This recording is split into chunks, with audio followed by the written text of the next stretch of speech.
Bienvenidos a Expresión Arte, el podcast del Museo Esteban Vicente. En el episodio de hoy nos adentramos en ese gabinete de curiosidades que nos permite sacar a la luz aquellos trabajos que no son tan visibles para el gran público. Para la protección del patrimonio cultural es crucial la labor realizada por los restauradores, profesionales especializados en la estabilización del estado de conservación de las obras y la recuperación de su aspecto original, con una intervención respetuosa. Hoy nos acompaña María Pérez Mínguez, restauradora, y Ana Doldán de Cáceres, directora y conservadora del Museo Esteban Vicente de Segovia, a quienes damos la bienvenida y agradecemos que estén aquí en los estudios del Campus María Zambrano de la Universidad de Valladolid. ¿Qué tal, María, Ana? Buenos días. ¿Estáis? Buenos días. Hola, buenos días, ¿qué tal? Bueno, pues quizá el oyente presuponga que el departamento de restauración es inherente a todos los museos, pero esto no sucede realmente así, ¿no, Ana? No, en el caso del Museo Esteban Vicente es un museo, pequeño, no solo en arquitectura, sino también en su colección. Ya hemos hablado en otros episodios que el museo cuenta con unas 200 obras propias de Esteban Vicente y de otros autores y pues una colección de dibujos, otros 200 más o menos, pero que realmente están en un buen estado de conservación, más o menos. Lo que sí que tiene el museo es un departamento de conservación. Ese departamento de conservación, entre otras funciones, aparte de organizar exposiciones, pues aplica todos esos protocolos de conservación preventiva, controlar la humedad, controlar la temperatura para una buena conservación de las obras y periódicamente nos encargamos de revisar las obras que conforman la colección. En el momento que se detecta que alguna sufre algún tipo de deterioro, pues ya se cuenta con un especialista, con un restaurador. Por tanto, es un trabajo que en nuestro caso, no es la realidad de todos los museos, pero en nuestro caso sí se tiene que externalizar. Acuden a ese restaurador especialista externalizando, como dice Ana, profesionales como nuestra invitada, que nos acompaña aquí en el estudio, María Pérez Mínguez, que pues es restauradora con más de 25 años de experiencia en España, en Italia, especializada en la restauración de pintura mural, de escultura, de retablos y de patrimonio arquitectónico, y en los últimos años también ha realizado importantes intervenciones en obras de arte contemporáneo, destacando tanto por su perfil interdisciplinario. María, como decíamos, pues gracias por estar aquí, y creo que sería interesante para nuestros oyentes que nos proporciones una aproximación por lo que entendemos por el término restauración. Hola, buenas tardes. Bueno, en primer lugar, muchísimas gracias por contar conmigo para este podcast, que me parece muy interesante. En cuanto a la restauración de obras de arte, pues yo siempre opino que además es un término que me gusta mucho decir, que la mejor restauración es la que no se hace. ¿Qué quiero decir con esto? Demasiadas intervenciones en una obra de arte al final lo que hace es perjudicar a la obra si no son necesarias. Esto es como un paciente y un doctor. Si no es necesario recetarte un medicamento o hacerte una operación o lo que sea, es mejor no tocarlo. De hecho, en muchos casos me ha pasado que el cliente me ha pedido limpiar un cuadro y yo he visto que estaba limpio y digo, mira, yo creo que no es necesario en este caso hacer nada. Y en el Esteban Vicente tuvimos una experiencia, Ana y yo, con una obra de arte del propio Esteban Vicente, al que se le quedó pegado, adherido un tisú a un cuadro, porque en su traslado utilizaron malas maneras de trasladarlo a la hora de la temperatura del transporte no era conveniente para la obra de arte y se quedó pegado al tisú protector. Entonces, me llamó Ana, oye, ¿qué hacemos con este cuadro? Tal, no sé qué. Digo, pues mira, vamos a hacer una cosa, no vamos a hacer nada. Precisamente era verano, había grandes temperaturas en ese momento y tal, y dije, ¿y si ponemos este cuadro en una sala con el aire acondicionado un poco alto y lo dejamos por un par de días o 3 o lo que sea? Lo mismo logramos que esta resina, que era una resina que había empleado Esteban Vicente como retoque final, se endurezca y que poco a poco lo vayamos quitando. Y al final fue así, poquito a poco se fue quitando. Tuve que dar un par de retoques, pero en realidad tampoco hizo falta una intervención exagerada. No sé Claro. si te estoy Lo contestando. mejor, entonces a veces es tener la mente fría, esperar y evitar las prisas, ¿no? Exactamente, sí. Eso es, yo creo que en todos los casos, ¿no? Al final hay que pensar, hay que estudiar la obra y ver qué es lo mejor para esa obra y en ese momento. En casos en los que sí que haya que llevar a cabo ya ese trabajo, ¿qué procesos y criterios son los que aplicas en tu trabajo? Pues mira, bueno, empezamos por el de mínima intervención. Luego es un estudio exhaustivo de la obra. Antes de tocar cualquier obra hay que fotografiarla, estudiar el autor, qué técnicas tenía, si él hacía pinceladas finales como veladuras o cosas así, porque también eso es importante a la hora de la limpieza. Yo hago un estudio previo con un presupuesto. Efectivamente estudiar la obra, la propuesta de intervención, que es una propuesta pues como un presupuesto en el sentido. Muchas veces se cambia esa propuesta cuando tienes la obra delante, porque pues no es lo mismo verlo de una primera vista y hacer un estudio así, que tenerlo en el taller y ver que a lo mejor pues, el tratamiento que había propuesto antes se hace después o se hace simultáneamente. Entonces, la obra es súper importante escucharla, que eso también, pues como a un paciente, escuchar qué es lo que te pasa y qué es lo que necesitas. Y en el arte contemporáneo podemos decir que hay una serie de problemáticas concretas a las que os tenéis que enfrentar como restauradores.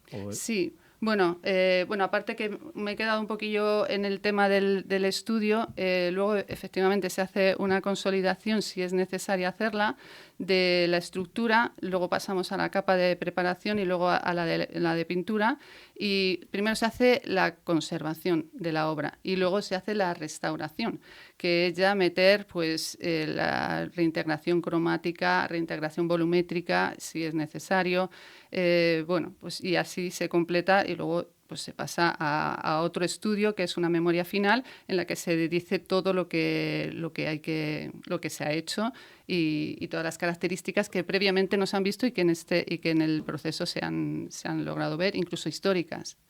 Y luego con respecto al arte contemporáneo, pues efectivamente es como más complicado el arte contemporáneo en el sentido que antes hacían las cosas muy bien. Tenían otros tiempos también. Yo creo que ahora vamos como muy, muy rápido y hay que tener en cuenta también que el arte es un reflejo de la sociedad. Entonces antes pues preparaban bien la madera, antes se hacía sobre tabla, por ejemplo, imaginemos de pintura, ¿no? En este caso pues se preparaba bien la tabla, se dejaba secar suficientemente, se evitaban los nudos para que eso no rompiera luego la pintura y la capa de preparación. Pues que tenías un tiempo adecuado para cada cosa, porque yo creo que ahora mismo vamos a tanta velocidad, tanto en la vida como en otras cosas, y en la restauración es una pena también que se exija velocidad, porque hay que dar tiempo a las cosas, a los materiales y también a la persona que está restaurando. Y yo también creo que la restauración no solamente la hace la restauradora, lo hace el cliente, la hacen las circunstancias de alrededor. O sea, hay una serie de factores que influyen mucho en la restauración y una de ellas es el cliente.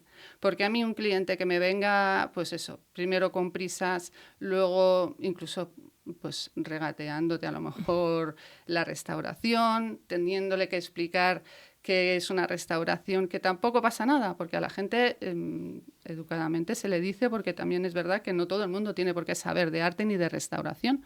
Entonces le explicas que todo tiene su tiempo, que a mí esto me cuesta unas horas, que bueno, pues yo tengo un taller que tengo que pagar, o sea, una serie de cosas que el cliente, pues cuando viene con su figurita no se espera a que eso sea, y se piensa que a lo mejor pues con 20 euros ya tal. O, por ejemplo, pues no lo sé. O sea, hay muchos casos en los que tienes que explicar un poco de qué trata tu profesión. Bueno, estábamos hablando, sí, de las problemáticas del arte contemporáneo. Que no piensa el artista contemporáneo en la perdurabilidad de la obra, ¿no?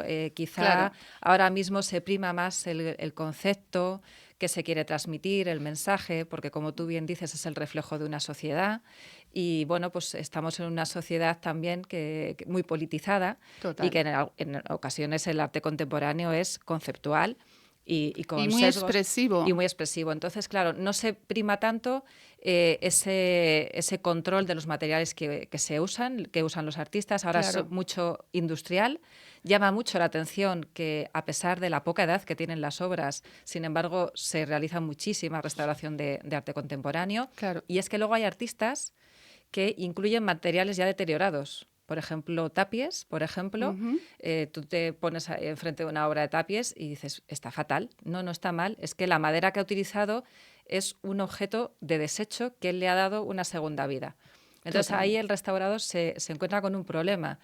¿Cómo yo voy a contradecir al artista? Pero es que si no intervengo en la obra, esto va a tener un proceso de deterioro brutal. Entonces ahí ya entra un poco esa ética que es Lo difícil. que yo quería decir es que los procedimientos que se hacían antes tan lentamente hacía que perduraran mucho más una obra de arte y que a la hora de encontrártelo es como una joya. No una joya porque realmente a lo mejor tiene no sé cuántos años, porque es muy fácil restaurar. O sea, es muy fácil limpiarla, es muy fácil consolidarla, el cuadro te responde o la tabla te responde fenomenal.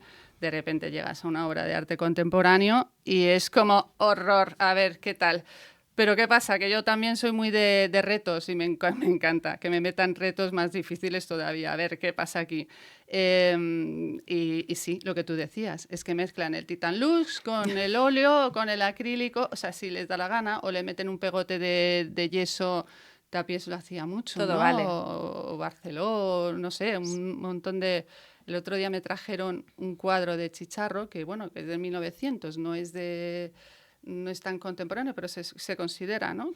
Contemporáneo. Bueno, estaba toda la policromía levantada, porque el lienzo también ya empezaba a ser un lienzo un poco industrial, no como los que hacían, no como los que hacen ahora, que ahora ya sí son totalmente industriales, pero se veía que, bueno, pues que se había cohesionado toda la capa pictórica. Y entonces, imagínate. Lo bueno también es que hay cada vez más productos de restauración mucho más pensados, ya están pensados, ya ha pasado mucho tiempo para ver cuál es la calidad del producto y a ver si funciona a lo largo del tiempo. Hay productos que yo directamente desecharía de los modernos.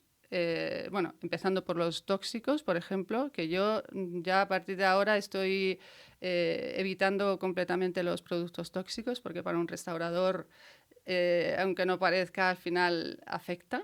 Y para el cuadro, pues me imagino que en cierta manera también. O sea, que no hay que... Yo también veo las obras de arte como algo vivo, aunque no lo estén, aunque parezca loca, pero es que los materiales van evolucionando. Entonces, ¿eso qué quiere decir? Pues que muerto, inerte no está. O sea, claro, hay cosas que van todavía...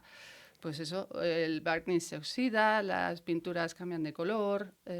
Bueno, pues es un sistema también vivo. Antes hablabas que antiguamente dejaban secar pues, todas las distintas capas de preparación. San Vicente, en las obras de los años 50, no sé si recuerdas algunas, esas que son como de cuadraditos, ¿sí? Que están craqueladísimas todas, es que no hay ni una que no esté craquelada. ¿Por qué él hacía esto?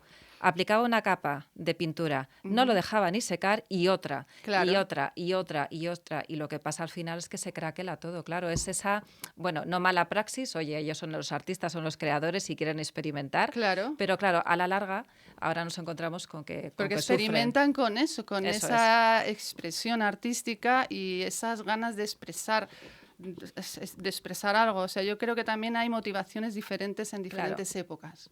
Porque, por ejemplo, en la Edad Media lo que se hacía eran representaciones religiosas para orar a esa talla o ese retablo o esa pintura.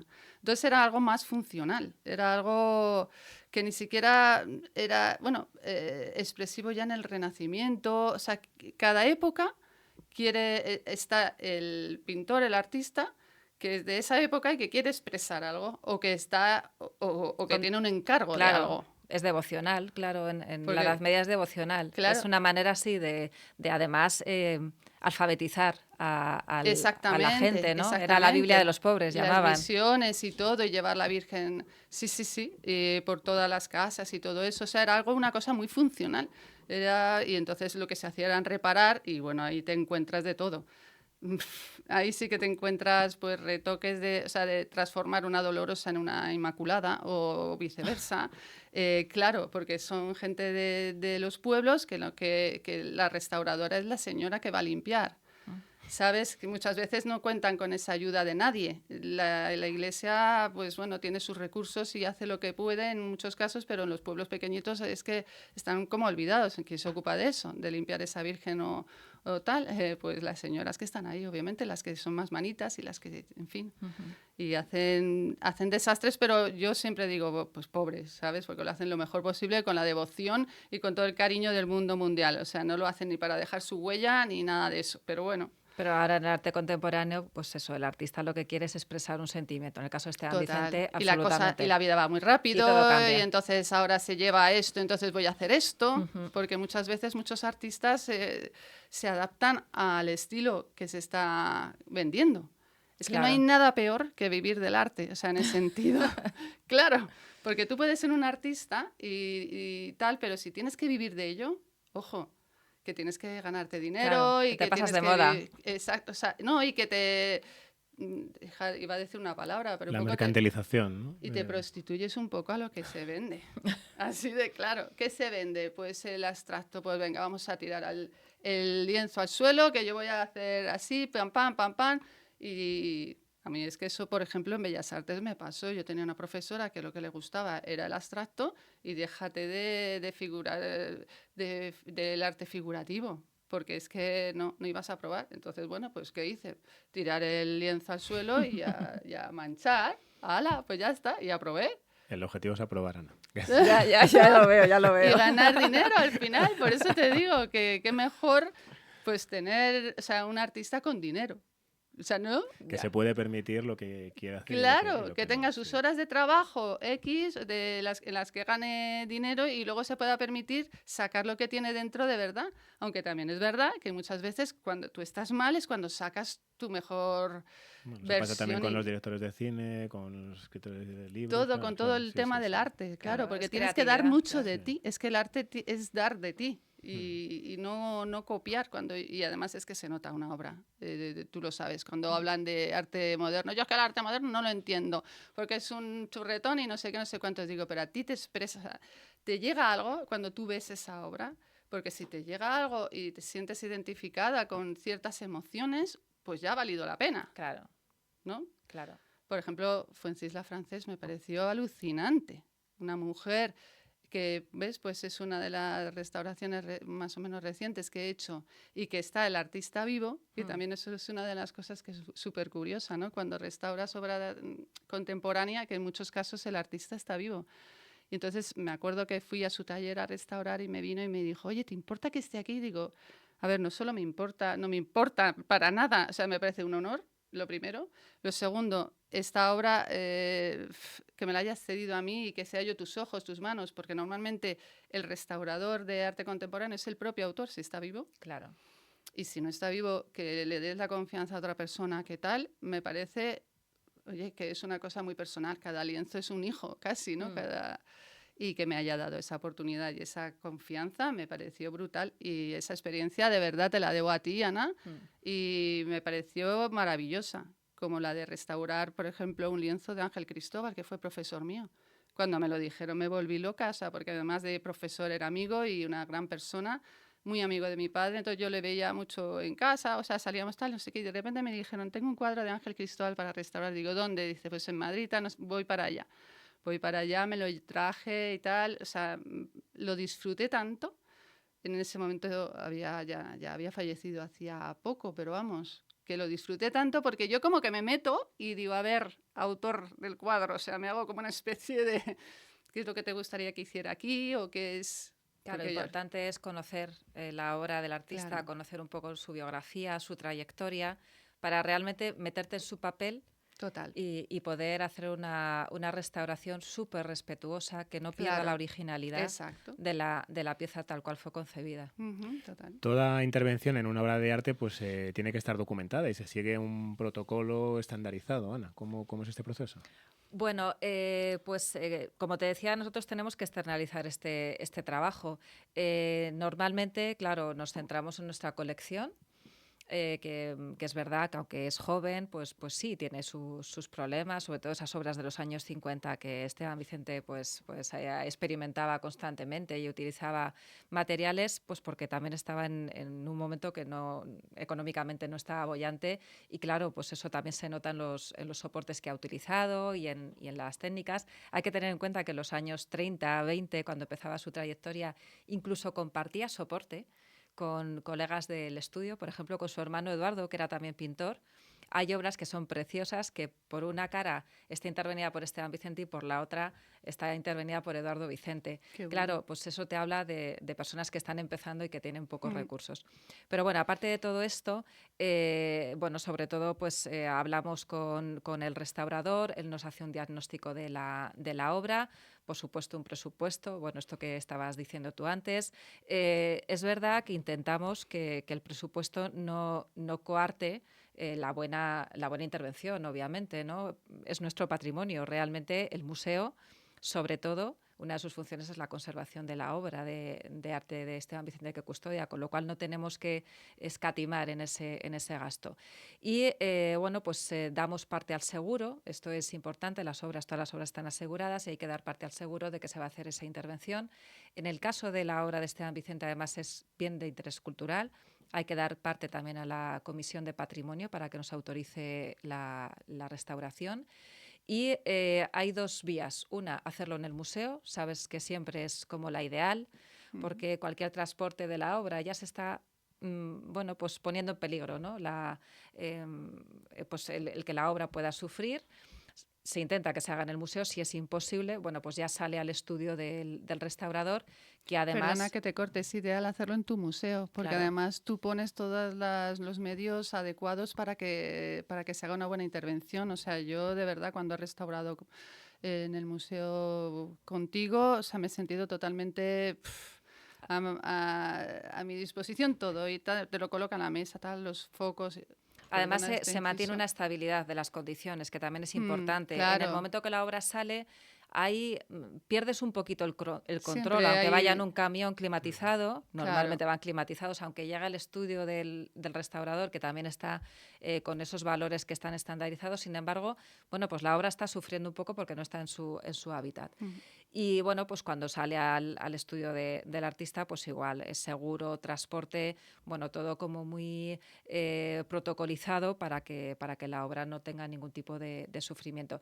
Hay otra vía de restauración que por eso creo que empezamos a trabajar contigo, que es cuando de repente tú recibes una obra que has solicitado en préstamo para una exposición temporal de artista X, Esteban Vicente u otros, y abres la obra y te encuentras que viene deteriorada, bien porque venía de origen o bien porque en el transporte ha sufrido algún tipo de siniestro. Normalmente es porque viene de origen. Hay que tener en cuenta que nosotros pedimos obra tanto a instituciones, en ese caso normalmente las obras están totalmente controladas, pero cuando vienen de particulares, pues claro, están en una casa, que no se cumplen los protocolos que cumplimos en los museos. Entonces, vemos la obra, hay un deterioro y llamamos un poco de urgencia al restaurador, que viene a hacer esa intervención previa, llamada al prestador, hemos visto esto, ¿nos autorizas a hacer la restauración? Sí, tiramos para adelante. Es el museo el que asume, claro, ese gasto, porque es la manera de poder exhibir esa obra correctamente en exposición. María, y para terminar, sí que nos gustaría que hicieras una reflexión sobre bueno, pues la conservación de las obras y la transmisión para generaciones futuras, la importancia, el valor que crees que hay que darle.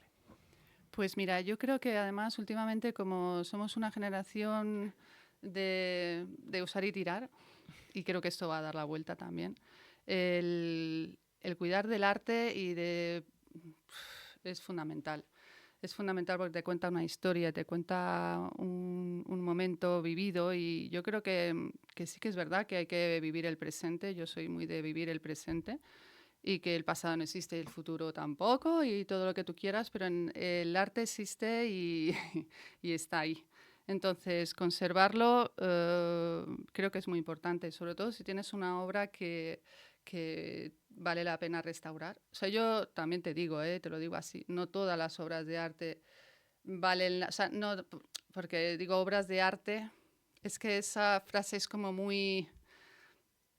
si es una obra de arte se tiene que restaurar. Entonces, Es que depende. Yo te digo que cada objeto, cada obra es distinta y te cuenta una cosa. Entonces, es importante restaurarlo, obviamente. Eso valoriza también la obra de arte. Creo que también el mercado del arte va a dar una vuelta y que al final se va a revalorizar más de lo que en este momento se está valorizando. Y bueno, creo que por eso también es muy importante valorizar al restaurador, que actualmente no se está haciendo. Se están haciendo, sí que se están valorizando en otros muchos países, que eso sí que lo ven como algo importante. Y en España muy poco, o sea, se está pagando muy poco por muchas horas de trabajo, mucho esfuerzo, muchas exposiciones a tóxicos y a posturas muy incómodas, y al final el cuerpo se resiente y el restaurador es el que se resiente. Pero es súper importante la restauración en muchos niveles, a nivel de conservar el patrimonio y a nivel de si no quieres ver eso, pues que es valorizar una obra de arte que en un momento dado tú puedes sacar al mercado. Y transmitir cultura e identidad también. Obviamente. Pues muchísimas gracias a las dos, María, Ana. Gracias a ti. Nos vemos Gracias. en la próxima cita y bueno, pues ha sido un testimonio más que interesante y nos ha ayudado a entender mejor cuál es el papel fundamental del restaurador respecto al patrimonio cultural. Os recordamos que estamos abiertos a vuestros comentarios, preguntas, dudas y sugerencias sobre el tema que queréis que profundicemos. La cuenta de Instagram es @museoevicente o en el correo comunicación@museoestebanvicente.es, comunicación@museoestebanvicente.es, abiertos a vuestros comentarios. Nos vemos en el próximo capítulo, que se emitirá a partir del día 10 de diciembre. Hasta entonces, gracias por escucharnos.